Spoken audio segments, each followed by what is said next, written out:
Hello, everybody, and welcome to a very special podcast that me and a friend, let's just call it a friend, that's a surprise to my guest, will be joining us later. We actually have a few questions in the social media world for our next guest, and that is Troy King of a numerous amount of websites, social media handles. He is all over the place. You've seen him on Dynasty Happy Hour. You've seen him on the Fantasy Football Confidential podcast. And really, if you've been searching for advice or any rankings, Troy's your guy. Welcome, Troy. How you doing? I'm doing well, Jason. How about yourself, man? Can't complain. It's Labor Day. We're about to go on into a full season, hopefully. Week one's on the horizon. I got a fantasy draft in about 58 minutes, so I can't be better. But tell everyone out there, if they do not know where to find you already, where to get your work, and what's been going on in your football life. Of course, man. So you can find me on Twitter at tkingmode. That's the easiest way to keep up with me and all my content and all my tweets. I tweet all day. Also, you can find my work at dynastyhappyhour.com. I'm a writer there. I've been writing there for a little over a month now. It's been fantastic. Love that team, as well as my podcast, Fantasy Football Confidential. It actually comes out this Wednesday, September 9th at 9 p.m. Eastern. You can find the promo right now. So it's going to be on all podcasting platforms. But yeah, so 9/9 at 9 p.m. Eastern Standard Time. Easy way to remember. It's going to be me. It's going to be John Bauer and Mitch Sorensen, the dudes from Dynasty Theory, as well as the one and only Linda G. You can find her at Lindelian on Twitter. So it's going to be us four.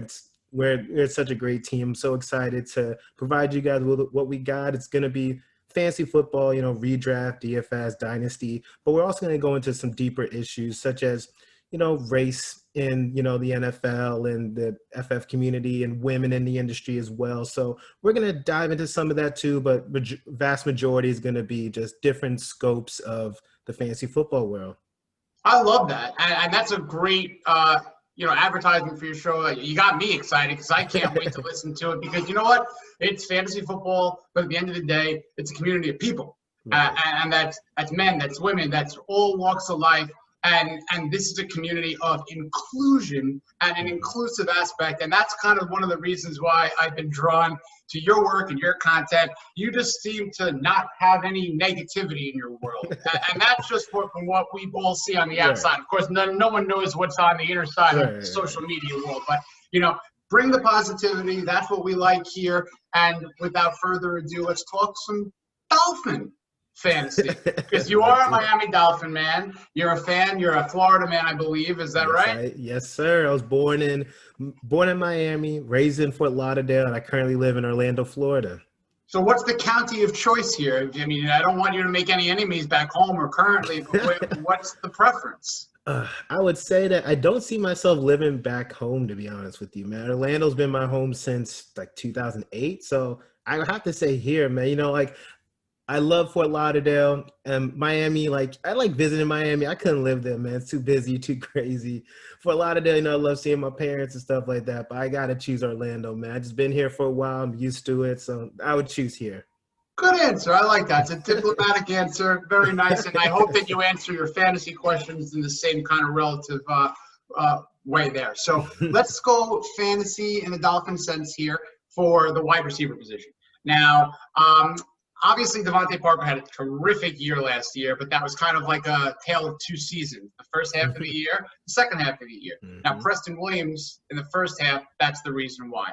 Talk to me about, you don't have to sell the farm with the strategy here unless you have some drafts coming up, but what's your overall take on the Dolphin wide receiver duo and where you place each of them in their ADPs and where they're being drafted?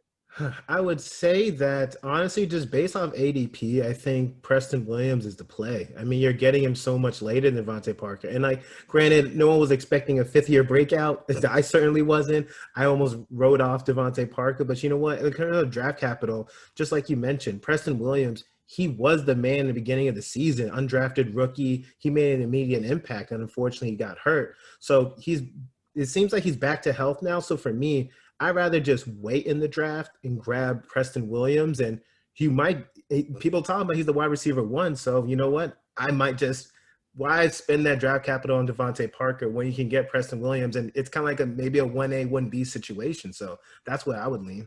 That's I like the 1A, 1B, because the worst thing about Devontae Parker is the best thing was last year's breakout. Yeah. So for fantasy owners, okay, that's like the floor now, right? Mm-hmm. But with Preston for hopefully 16 games, and you got some other targets out there, whether they're out of the backfield and whether you have the tight end Mike Gesicki, which is another conversation for about 45 seconds from now. Mm-hmm. But could you pick out the target leader on this team? Could it be a tight end in Mike, or do you think that one of those receivers are going to be peppered with just maybe 100 catches?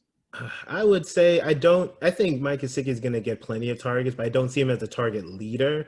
I feel like Gesicki really emerged when Preston Williams was hurt as well. So that's when he really started getting his targets last year. Granted, they have a new offensive coordinator and stuff, so it might be different.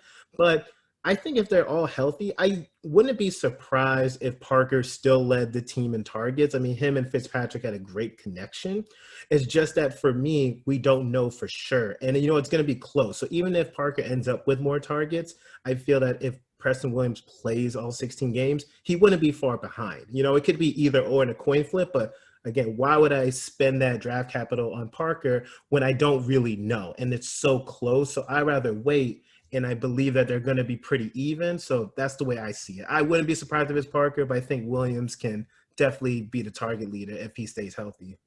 I agree with you. And you're looking at Preston like the 47th ranked receiver. You're looking at Devontae Parker a lot higher than that, probably in like the early teens. I'm sorry, the late teens, early 20s. Yeah. So, you got to wait. That's the main question I had for you with the Dolphins, but this is a fantasy show. It's not a Dolphin show. So I want to talk to you about some polarizing players that, sure. People love him, people hate him. He gets traded, he gets cut. And, people have been drafting for 2 months, and this really could screw up a draft. It can make a draft hit because you have their backup. So what do you think about the Fournette situation? Just give me your appraisal on where he is in Tampa now and what that means for him and his owners. I would say potential owners. Sure. I would say that you have to think of it two sides, because in Jacksonville, it's not an exciting offense, but you knew he was getting like 250 touches. He was getting the volume there. In Tampa, it's a better offense, and they might have better scoring opportunity, but he's sharing the workload with Rojo.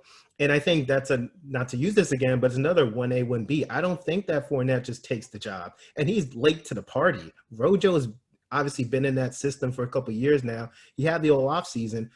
Fournette just got signed.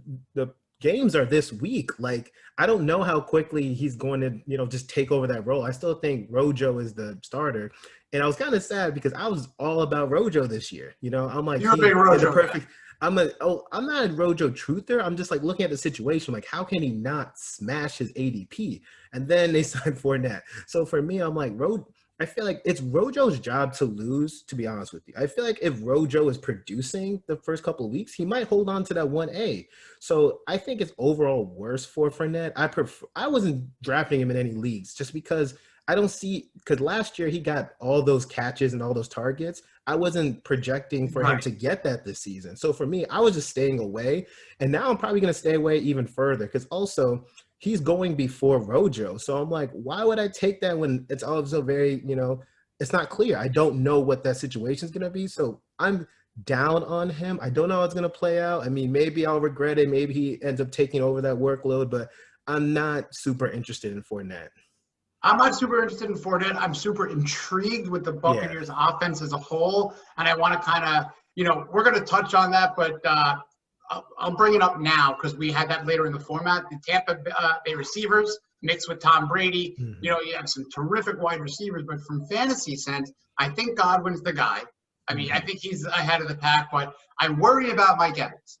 I worry about the type of player that Brady is and the type of player that Evans is. Do you think Brady's age and maybe his propensity to maybe throw a little bit underneath is more of a help to Godwin and could really be a detriment to Mike Evans? Or how do you weigh the receivers there mixed with new quarterback Brady? Sure. I've actually thought about this a lot. And I feel like the general consensus is Godwin over Evans. And I have to lean that way. Like we've already seen how he uses his slot receiver. Him and Julian Edelman, Wes Welker, like it's been years that we've seen how Brady loves his slot receivers. And obviously it's a different offense with Bruce Arians. But for me, I'm still going to draft Godwin over Evans. But I think people are still sleeping on Evans. I don't think that his production is going to just completely plummet. Like, they're going to find a way to use him. Like, Evans has been a 1,000-yard receiver all of his career. Like, it's not just going to plummet to like the 700s or 800s. Like, they're going to find a way to get him the ball. And you know what? Obviously, Chris Godwin's a great receiver. I almost feel like we're almost putting him up too high. He had a great season last year. I benefited greatly. But I think because we're so focused on Godwin, people are sleeping on Evans. So I think at the end of the year, I think Godwin might finish with more fantasy points, but I would not have any issues taking Evans because, again, he's that caliber receiver, and they're going to find a way to get him the ball. Well said. And where are you thinking that Tom Brady is fitting in the pantheon of quarterbacks? Forget the rings and everything. Yeah. Fantasy points. What are you would say that I have him a little outside the top 12. I mean, I would say I think I see him finishing around like QB 14, 15. I think he's going to be good enough for his weapons for everyone to be fantasy relevant, but I'm not super high. I know like some people are like, oh, all aboard the Brady train. He's in Tampa now, but it's different. And also like, and I don't know if we're going to talk about his tight ends later, but I'm not excited about Gronkowski. Like, I'm not touching him. He's going way too high for me. Like, I feel like I see him finishing not as a tight end 1. I think he's going to be just outside the tight end 1, maybe a high end tight end 2, but I've not drafted Gronkowski in any drafts just because I don't trust him. They have OJ Howard. They even have Cameron Brate. So that's going to be messy. I don't know what's going to happen with that tight end situation. I'd much rather have OJ Howard. So we'll see what happens with all that. All right. So we can get off the Bucs. Really good analysis there. And I have a couple of shares of Gronkowski, but my hope, couple of good weeks, trade him. Yeah, that's smart. I like that strategy. That's all I'm hoping for. Because again, with Brady too, I like him as that QB 12, to 15 range. Get him as your backup. That could be a nice little upside pick. But moving on, we have another running back that benefited from the Adrian Peterson release. We'll talk about Peterson in Detroit later, but now we have Antonio Gibson, and he is like RB3 in the world right now. It's and I hate this expression, but it is Antonio Gibson's season. Yeah. So talk to me about Gibson. What are your thoughts there? I have mixed feelings about him. I feel like after the whole Geist thing and after Adrian Peterson just got cut, the tea leaves are telling me I need to be excited for Gibson. But I just feel that the hype is getting a little bit out of control. His ADP is sort of climbing a little bit too high for me because it's still, it's still kind of messy. And from the talks that are coming out of the camp, it sounds like he's going to be the guy. But you still have Peyton Barber. You still have McKissick. I don't know what their roles are going to be. And then out of those options, honestly, I feel like maybe Peyton Barber is going to be like the starting running back. That would be ironic. It would be ironic, but I think – I that's the way I see it. I'm like, he's a veteran. I think he might get the work. And obviously Gibson, he's going to have high upside. And I feel like I just got him in a draft, I think, in the 9th round. Like, I'm comfortable taking him there. But great. I think, like, this week, he's probably going to be taken, like, in, like, the 7th round. Like, it's going to start climbing, 6th round. Who knows? But I think – I'm hoping that he's a thing. He's an exciting player. Everyone talks about his little production as a running back in college. They're talking about, he only had 33 carries, which I'm like, that kind of worries me. Obviously, he had more work as a receiver, but I'm excited just for I think he's going to catch a lot of passes on PPR. I think he's going to be, an excellent late-round dart throw, but I'm not going to crown somebody too early just yet. I just feel like, I think he's going to be good, but I don't think he's going to be like an RB1. Maybe he'll be an RB2, but that's the way I see him. I see him as being good, not great. Yeah. I see him I definitely see him as the guy that everyone's looking to be that rookie darling at the position right now. But I will say that I feel like every year there's a rookie darling at this time of year where in 2 months everyone's like, uh-oh. What happened? So I'm not saying that's him. It's going to be one of these rookie running backs that people are relying on. Gibson, I like. The Washington football team, I happen to not as an overall whole. So if we're looking for touchdowns, I don't know how many touchdowns he's going to get. How many touchdowns in a good way, I think, is Miles Sanders. I love Miles Sanders this year. And I'd like to know your opinion. I see him as the 8th pick. I see him as the 18th pick. I see people wondering about health. I'm on the Miles Sanders train. Where are you? I think I'm kind of neutral. Like, I like Miles Sanders. I don't love him. So, like, I would prefer him as my RB2. Like, if I could get him, like, in the second round, that's where I want him. So Yes. I've seen him going, like, late first. But if I'm picking towards, like, the back of the draft, or if I'm, like, in ranges 10 to 12, then I'm I'd be comfortable, I guess, taking him there. But for me, I much prefer to get another running back in round one and have him as my RB2. Oh, I'll be super comfortable with that. Yeah. That would be my preference. Then I'm like, okay, you can sell me on Sanders. But, obviously he had last year, he had that late stretch of, just dominating. He looked excellent. He looked great. And then, so there's still a little bit of concern about, oh, how is Peterson going to use, like, is it going to be RBBC and all that? But I don't think so. I think they're gonna give him the majority of the work now because of just the caliber that he is.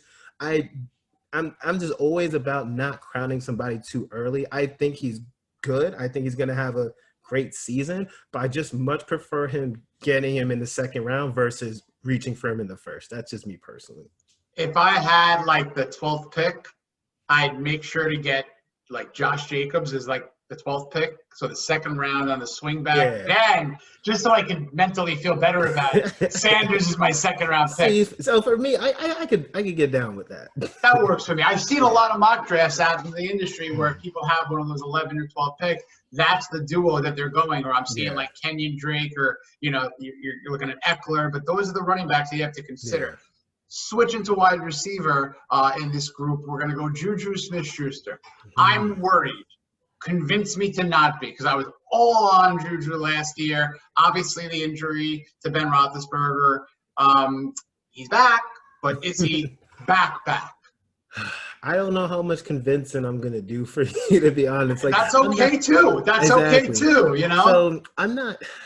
I mean, he's going to have a better season than last year. Last year was abysmal with Mason Rudolph and Doug Hodges. Like, that was a disaster. So he's going to have a better season, but we still haven't really seen Juju act as a full wide receiver one and produce. Obviously, with Antonio Brown, he had the luxury of getting this second, corner in coverage. So he had that ability. He was playing the slot. And so he's going to play in the slot this year too. So I think as long as he's there, I think he's going to produce.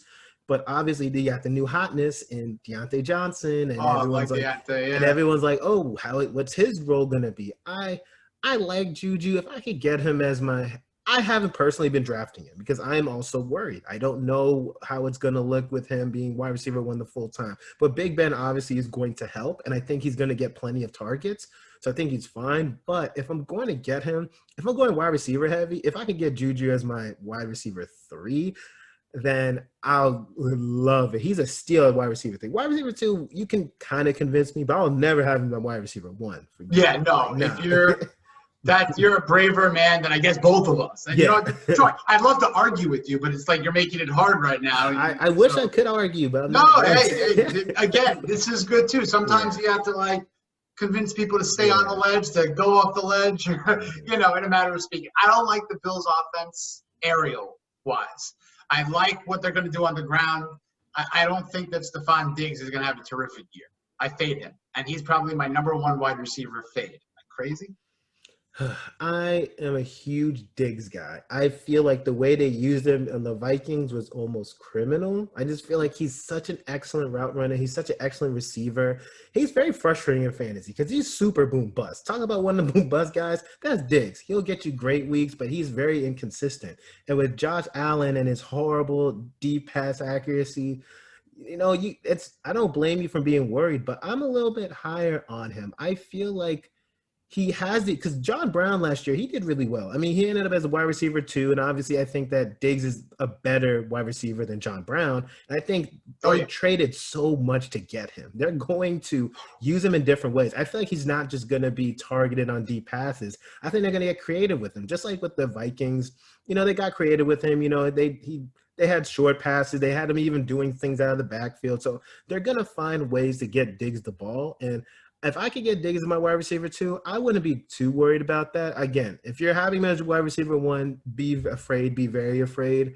But as a wide receiver 2, I think he just has the upside. They brought him in for a reason. They know how when he was in the Vikings, he kept pouting because he wasn't getting the targets. So after they traded all that for him, all those first round picks and stuff like that, that they want to make him happy. They're going to feed him the ball, and I think they're going to find creative ways to do that.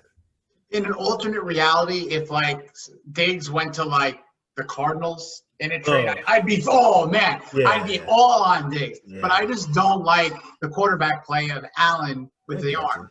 Yeah, that's the only reason. But you got me on Diggs. I'm going to use him, for like a daily.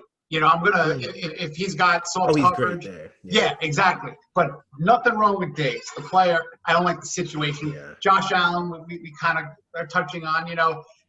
I like the ground yards, but what's your thoughts on Allen? I mean, kind of like what you were referencing, man. I love his rushing. That's what you love about him.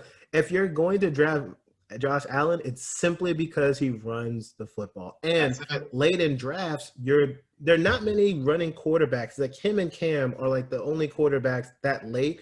I guess maybe Joe Burrow, or if you want to count Ryan Tannehill's rushing. But to me, in terms of full rushing quarterback, you're not getting many that late. So I think I've been taking him. I've been drafting him anywhere I can because, early on, I'm giving my running backs, I'm getting my wide receivers. So I'm waiting on quarterback, and he's the type of quarterback. See, I'm confusing him. Freudian slip there. Exactly. But you know what? I love Josh Allen for fantasy. I don't like watching him passing, but yeah, give me Josh Allen all day as my QB1. Those easy points on the ground. Yeah, I love him for fantasy. It's like he scores a touchdown on the ground. It's 11 points before his arm goes back and throws it. So exactly.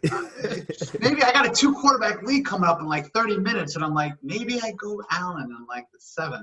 I don't know, but we'll see. I don't think he's gonna make it to the 7th. Yeah, you're absolutely right. He's not gonna make it there. I'll wait for Gardner Minshew. But that's smart. But Bryan Edwards, huge Bryan Edwards guy. Thoughts on him? There's 2 rookie receivers in Vegas. There's Ruggs. There's Bryan Edwards. One of those guys is going to have a season.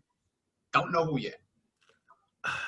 I'm actually more on the Ruggs train. And maybe it's because all the Edwards hype is getting out of control. There's always a receiver that goes down to that hype. Exactly. Tyrell Williams. Once Tyrell Williams was placed on IR, that's when it really blew up. It was already blowing up. But when that happens, like, oh my God, it's Edwards season. I'm like, guys, like, I think dynasty-wise, I think it's going to be great for this year. I much prefer Ruggs because I think there's a reason they drafted him in the first round. They want to use him. It's kind of like the similar argument to Diggs. They're going to find creative ways. Like, he's not just a burner. Like, they're going to put him in the slot. They're going to pass it to him short. They're going to pass it to him long. Like, that speed, like, they're going to utilize it. And Raiders love their speed guys. Speed kills. Speed kills. They love their speed guys. So, for me, I much prefer Ruggs, at least for 2020. So, give me Ruggs. I'm excited about Edwards' future, but I'm thinking I'm more on the Ruggs side. So you're going up, you're getting Ruggs if you see him in the earlier rounds as opposed to sitting back and waiting if you have that choice. You're going to get Ruggs.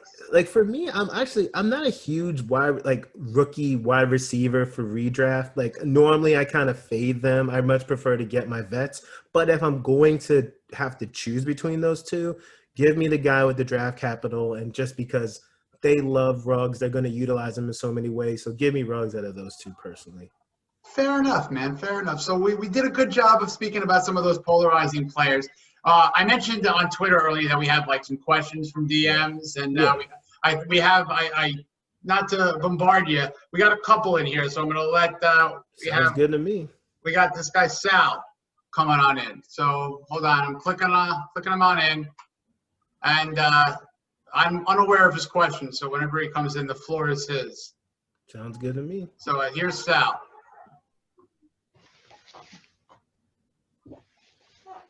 Hold on a second. I said I had 2 fucking yachts, not one fucking yacht. Shut the fuck up. I'm sorry. Sal, it's a kid show. Hey, it's a children's show. Oh, I'm sorry. Listen. I got to talk to my man Troy. I've been hearing a lot of good things about you. This is Sal from, let's just say from an undisclosed location, formerly of Palm Beach, formerly of, maybe Yonkers. I'm just going to say this. I love what you're doing, but you got a little bit of a Ronald Jones problem. I've noticed, and I got a service. I run salves scrub service. I eliminate problems for people. You might need a little bit of my service. I thought, I saw you were coming on here. I could reach out and talk to you about, maybe eliminating a problem you had. Oh, I definitely have a Ron Jones problem after I was tweeting about him, and then they signed for Fournette. So I might have to hire you, Sal, man. Oof. Give me your information. I need to hit you up. Here's what we do. We go back and we use a state-of-the-art computer system to scrub all your shitty tweets. If you tweet something like a Davis Maddox special, we catch those. We don't let those sit around so then they tweet you later and they catch you on, garbageoldtweets.com, whatever it is. We don't want that for you, Troy. You're going to be at the top one day, and we don't want them coming after you, because you're good. We like you a lot.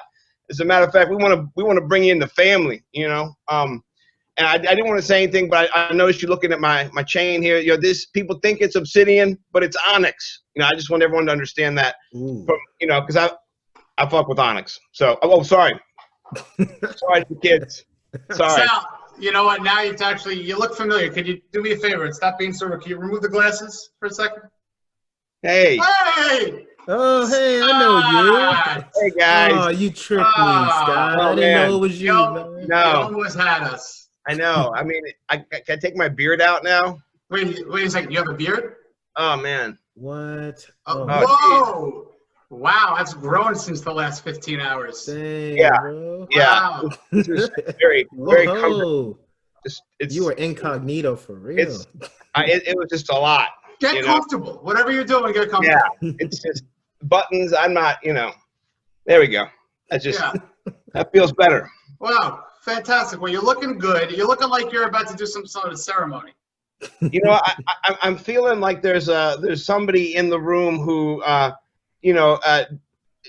call it fair forward. I don't know. Call it a Friar induction. Call it, hashtag fair forward.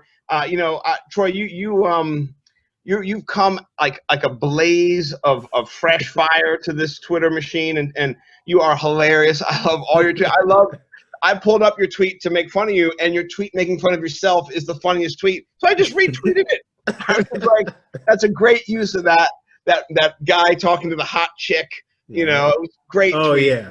I appreciate that. It's just, it's a tough game because, I've been hyping Calvin Ridley all year, and then someone sniped him in my draft last night from me. So it's like, you can't win. You can't win. There's, you say something, they crush you. You say you like some guy, they steal him. So, but, Jason and I wanted to invite you to join us in the Fantasy Friars. You are hilarious, my friend, and we would love to, just build together. And so, Jason, you're the induction master. Cool. Let's induct. So, Troy, yes, I have something that I just want to get us something. A sports, a hat, paraphernalia, anything that's like, you got to bring something. Where it's an induction ceremony, so you can get up to see it for about 10 seconds. Just get us something. I'm going to use my Dolphin Tiki prayer mechanism that I sing to every Sunday. So that Scott has something too. I got a Davis Maddox man's coin, which I'm going to hold to my chest, as a solemn oath of the man's coin, because it's man shit right now. I mean, man stuff. It's okay. You can say the S word, but not the F word. A little incendiary. We're not. Right. In this climate, in this culture, I mean, in this economy. Sal, you're going to Sal now. And one more thing, Troy, before we're also just going to have to say, just to my picture, it's draft day. So we just have to, honorary Friar is the great Sonny Weaver Jr.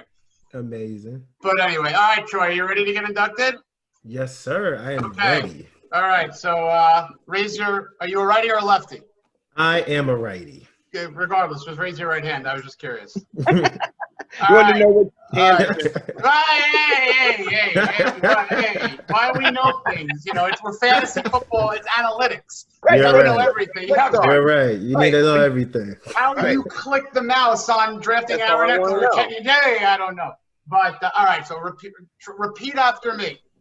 I say your name. Troy King. No. See, you already screwed up. See, we're gonna repeat after me. I say your name. Say your name. Just solemnly swear to do some funny shit for the Friars. All right. I solemnly swear to do some funny shit for the Friars. You already know what it is. Hazaa! You're a Friar. Huzzah! I appreciate it. I love being a Friar, man. You know what's funny? I swore on my signed Tua helmet.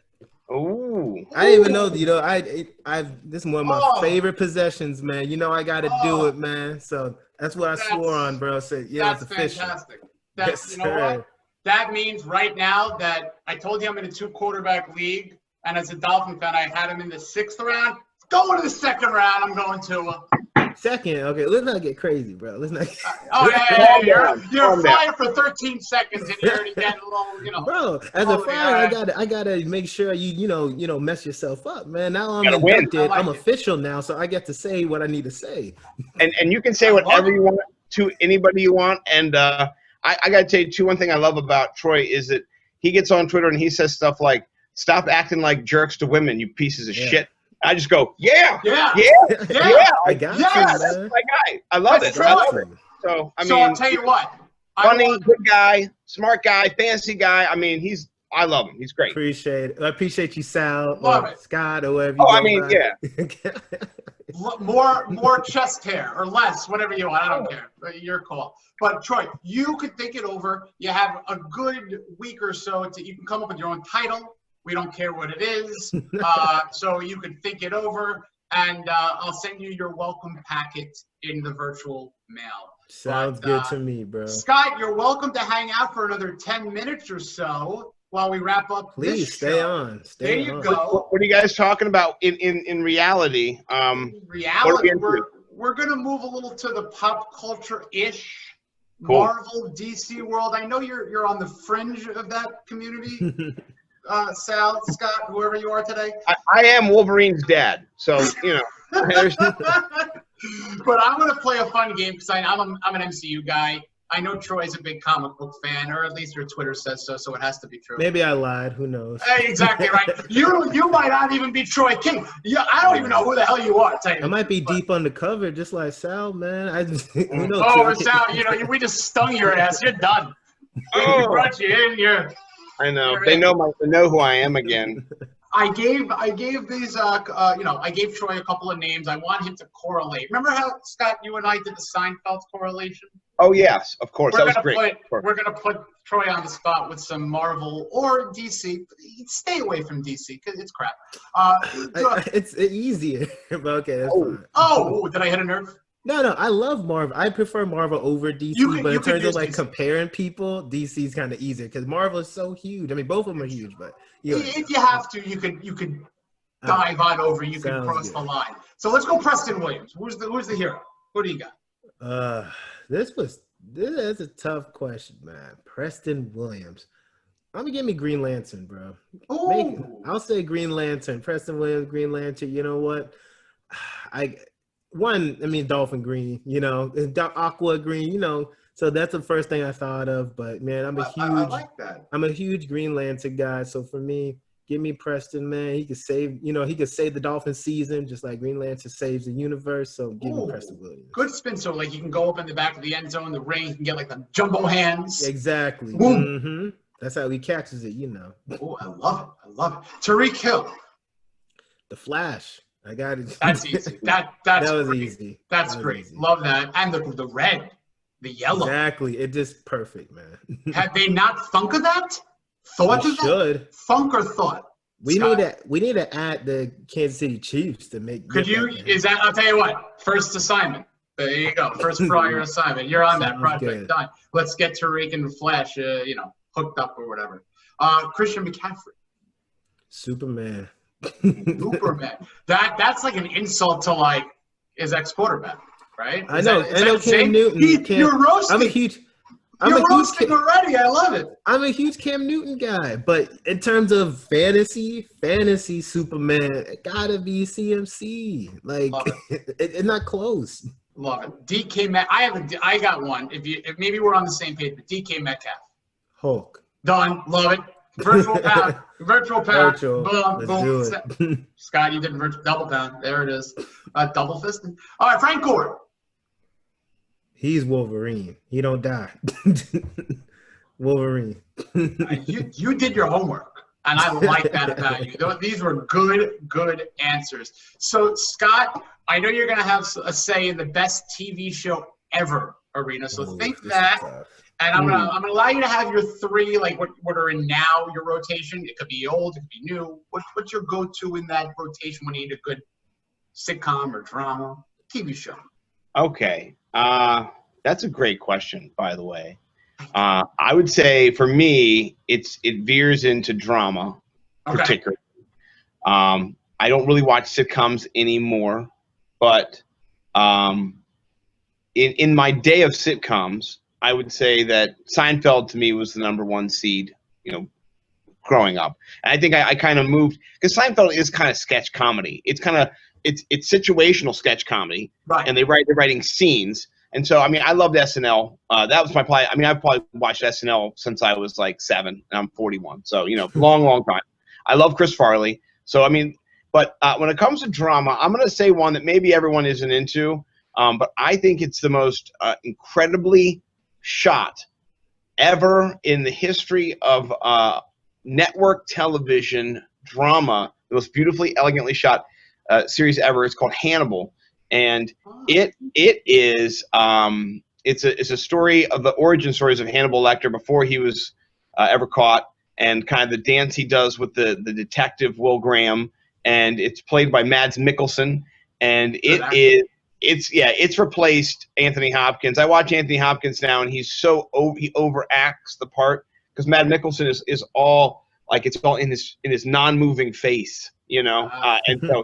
It is just, to me, and it's gory. It's gory as hell. They would bring it to the standards people, and they'd be like, "Can we put a bunch of pig's blood and stuff in?" They'd be like, "Yeah." They're like, "Room covered in blood. Room covered in blood." And so you're like, what? So there wasn't sex, there wasn't cussing, but like the murder stuff was crazy. And so I felt like I was watching HBO. The level of writing was just ridiculous. And Brian Fuller, the guy who was it Gods and Monsters, or I don't know, on Stars, he has some monsters and I know what you're talking about. Yeah, he's the guy who made it, and if they ever revive it and bring it back, I will just spontaneously combust because that is my jam. So long story short. Oh, it was eloquent as pig blood. So you did a great job there. Troy, what's your top three or your favorite? Give us your TV rendition here.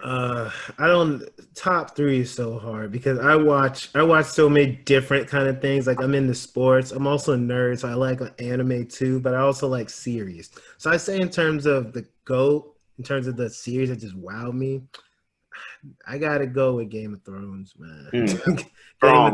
Game of Thrones is just after watching that series, I mean, don't get me started on the last season, but everything else before then. I love Game of Thrones. In terms of like recent stuff I've been watching, I would say I like Lucifer. I'm actually a Lucifer fan. I also like The Umbrella Academy. I'm actually watching that now. It's on Netflix. I also like Ozark. There's a couple of different ones I can't think of right now, but those are the ones I could think of. I'm not going to get deep as analysis as Sal/Scott, but I love that show though. So that was great. So those are the first ones that I can think of at the top of my head, man. But yeah, I love Sons of Anarchy. Oh yeah, I love Sons of Anarchy. Oh boy, Scott, I think you said I gotta watch that. We had a conversation about that. But my favorite show is an HBO show. A lot of people might think that I'm gonna go Sopranos here, but I think talk about beautifully shot, and eloquent, and everything. Boardwalk Empire is one of my favorite shows.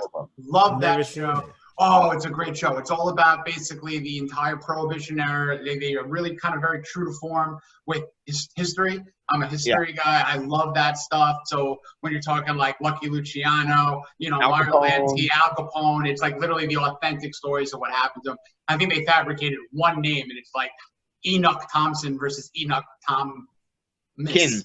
Something like that. Literally just like one letter off. But great show. Great show. So and Steve Buscemi is the lead in that show. That's awesome. Yeah, and I forgot to mention, if you're an animated series guy, a bunch of the comedians have been throwing their hats to me. Big Mouth by Nick Kroll. That's funny. I go so hard. I've watched each season multiple times. The stuff they do with the severed heads of people. I mean, it's just Troy That's a knows. crazy show. It's crazy. I love it. The hormone monster really gets me off, guys. I got to. I gotta watch that. I mean, I'm a little nervous that. Don't watch it around children. No. No. I mean, I'm a little nervous right now that I'm like in the middle of like two guys. That one likes Lucifer, one likes the beginning stories of Hannibal. There's pig's blood. There's heads chopping off. So It got real dark. It got real dark, real quick. Sorry. So, but lucky. See, this is what we do with the Friars. We talk fantasy and we freak people out. So basically, let's wrap this up with our buddy Scott, Sal, or whoever you are. I appreciate you taking the time, my man. Do you have any last words to wish our fantasy drafters well, or fair forward Friar or anything? Yeah, I think what makes this community so great is that we are all in it together, and whenever we can kind of collab and kind of pull each other up and stand on each other's shoulders, I think it's awesome. And so, I think Troy is somebody who is always putting other people up there, and so I think that's one reason why we want to have him in the Friars, is because we want to give him an opportunity to put himself up there, and just if we can get lots of people who are funny, Troy will definitely stand out. He's the best. Yeah, like I love him. Yeah, and so it's all love for everybody in this, and I just it's always an opportunity to build up together. We're stronger together. We're all. Everybody I've met in the fantasy community, except for like 2 or 3 guys, are like really, really nice people. And, Troy is definitely one of the tops. So, Sam Wallace, I'm like, am I going to treat, who am I going to shout out more today? Sam, Troy. I was like, go Troy. I appreciate you, my dude. And I feel the same way about you guys, man. You're awesome. You've been awesome to me from the get-go. And I feel the same way about you, man. I love everyone in the fantasy community. They've shown nothing but love. And again, like vast majority of people, so dope, so kind. So I'm just lucky to be part of it. Oh, that's beautiful, guys. It's a lot of good stuff here. A lot of love in this Zoom room today. A lot of love. We had to switch from the Lucifer pig's blood to the love. Yeah. So we had to do that transition. I'm the rainbow and sugar cone and icing cherry on the top guy in this world. So we're a good mix here. But Scott, thank you very much. We will be drafting tomorrow, my friend. So I want to get you out of here before I ask Troy a question about my draft tonight. I don't want you spying on me. No, I won't. Did you tell him who you're up against in the league at all? I'm up against my brother. I'm up against a couple of tonight or tomorrow. No, right. You don't care about that. Oh, my bad. No. Oh, heavy hitters. This is a killers league, Troy. I might need to have you on retainer tomorrow. Yeah, you might. We have. What you should do. CD Carter, your boy. Dude, I'm nervous. Reach out. This guy Carter runs Draft Day Consultants. Hire him to help you during your draft on Tuesday against him, and see how that goes. Wow. No, that's like no. I'm the kind of idiot to do that to myself, right? Like pay somebody to screw me over in like my draft. That would go well. There's a bunch of guys in there. Matt Hicks is in there. Oh, Matt Hicks is cool. Yeah, Jeff Swartz is in there. Oh wow. Yeah, there's Joe Bond is in there, so great guys. We tried to do just guys in the Maryland, DC, Pennsylvania, Virginia, just the East Coast area. And so we also have a radio personality here in the DC area who loves fantasy. And so, yeah, it's a bunch of great guys who it's going to be a killer's draft. So he might have to bother you. Block him tomorrow. Be ready, Troy. It's funny. I got a lot going on tomorrow. So tomorrow I actually have a Pros vs. Joes league that I'm doing tomorrow. I also have my work draft tomorrow. So I got a lot of stuff, but I might try to fit you in my schedule. Just hit me up. The only thing I need you to guarantee is when I'm ready to break the glass on Ronald Jones, I'm gonna call you before. Oh God. Oh man. That's all I want. You know how to reach me, man. I'll let you know if you got to do that or not. Well, this was a blast. Scott, thank you very much, my buddy. I'll give you a call tomorrow before the draft. Have a good one, Scott. No worries. See you guys. Love you, man. Have a good night. Thanks for coming on. All right. Peace out, brother. Deuces. Hey, he totally didn't know it was me. Get off the line. I got to finish up a truck. Seriously, you didn't get off the line yet. There it is. All right. That was the great Scott Simpson, a.k.a. Sal. Oh my God, that was incredible, man. You got me on that one. Cause I'm like, I had a feeling you had something up your sleeve, but I didn't know what it was. I'm like, this guy has something up his sleeve. I was looking, I'm like, you know what? This show's kind of normal. It's almost too normal. I And then all sent of you a an sudden, outline that says number 9 is the big ending. Well, this is the big ending. You're a Friar, my man. Congratulations. thank you. Nah, I appreciate you allowing me to be a Friar, man. This Oh, is awesome, please. bro. I appreciate you, man. I'm so excited. The only thing you got to do is sign over half your estate, and then you're golden. Sounds good, man. Look, Love it. well, I'll send you the paperwork later. Cayman Islands. I don't know the guy's name, but it's a P.O. box, and then you're good. Sounds pretty legit. Oh, totally. Scott did it. It's great. I mean, tax-free. Ooh, I like tax free. I'm in Florida, so you know. Oh, yeah. Right. Maybe you could be the CFO. Ooh, Maybe that you have a week to decide, but no time limit on your title. But listen, man, seriously, no kidding aside, you do some terrific work. Give everyone another rundown on where they can find you this year. Of course. So you can find me on Twitter at @TKingMode. You'll find me tweeting all day and all my content, but you can also find my articles on dynastyhappyhour.com, as well as you can check out my podcast, Fantasy Football Confidential. It's going to be airing on Wednesdays at 9 p.m. Eastern Standard Time. The official debut is going to be this Wednesday, September 9th at 9 p.m. Eastern Standard Time. Check it out. We'll be live streaming, but you'll find us every Wednesday. We'll be coming to you with the best fantasy football content, man. So check us out, man. Appreciate y'all. That was great. And, I was a little ambiguous in the earlier portion of the show that it sort of didn't even have a name. Well, it was the Troy King Fantasy Friars Induction Show. So, again, congratulations to you, and for everyone out there. Have a terrific rest of your Labor Day weekend. And good luck on all your fantasy drafts. We are here at week 1. So, for Troy King, I'm Jason Sarney, and that guy Sal says thanks too. Take care, everybody. Fair forward.